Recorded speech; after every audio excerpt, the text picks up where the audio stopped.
Inside every single one of us, there's this battle going on. It's the pull between following the rules, doing what's expected, and this deep, nagging urge to just break free and see what we're really made of. This isn't just a story about a bird. This is an explainer on the psychology of you and how to unlock your own limitless self. And this quote just nails it, doesn't it? It basically says, there's a Jonathan inside all of us, one who wants to shatter society's rules, but is stopped by fear conditioning. That right there, that's the whole game. It's the fear that's been wired into us, telling us to play it safe, to stay with the flock. And you felt that, right? That little voice that whispers, is this it? Is this all there is? That's the part of you that's hungry for something more than the day-to-day grind. It's the part that wants to grow, to master something, to feel truly alive. But right on cue, the fear shows up. The fear of what people will think, the fear of failing, the fear of being the odd one out.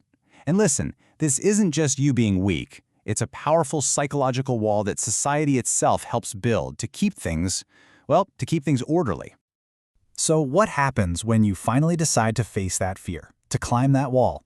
Well, this story is basically a roadmap for that journey. It's about breaking free from all those limits, the ones people put on you, and more importantly, the ones you put on yourself.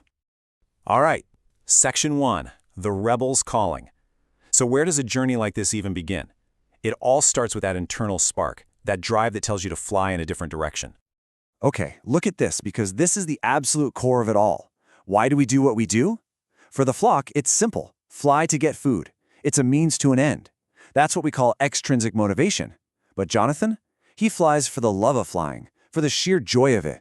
That's intrinsic motivation. And that, my friends, is a superpower. And when Jonathan is practicing his loops and dives, he gets so lost in it that he enters what psychologists call a flow state. You know this feeling. It's when you're so deep into something, coding, painting, playing music, that hours feel like minutes. Time just melts away, and you're performing at your absolute peak. That is the ultimate reward of intrinsic motivation. And check this out. He's not just messing around up there. He's following a very specific formula for getting great at something, and it's called deliberate practice. See, every crash, every failed dive isn't a failure. It's data. It's immediate feedback.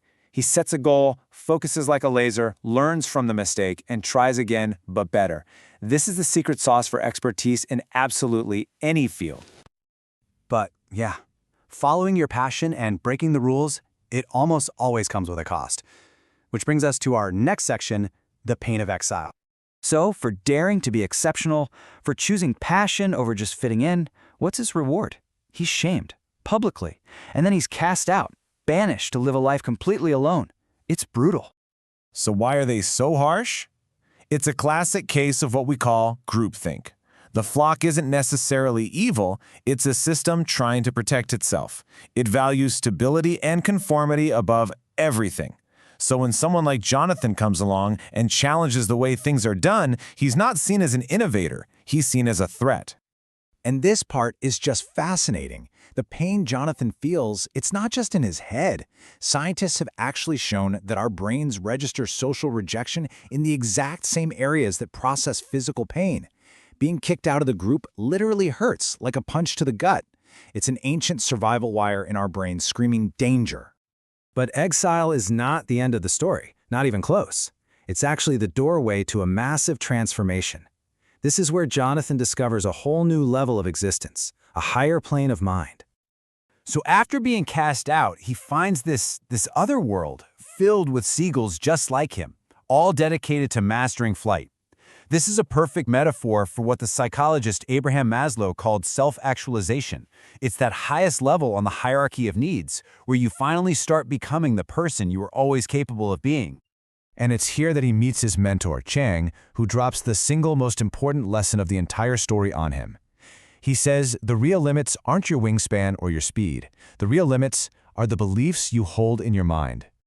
Now, what sounds like some kind of spiritual koan is actually backed by hard neuroscience. It's a principle called neuroplasticity. It means your brain isn't fixed. It's not set in stone. It's more like clay. And when you consistently change your thoughts, when you challenge those limiting beliefs, you are physically rewiring your brain. You are literally building a new reality for yourself. So Jonathan has reached this new plane of understanding, this mastery.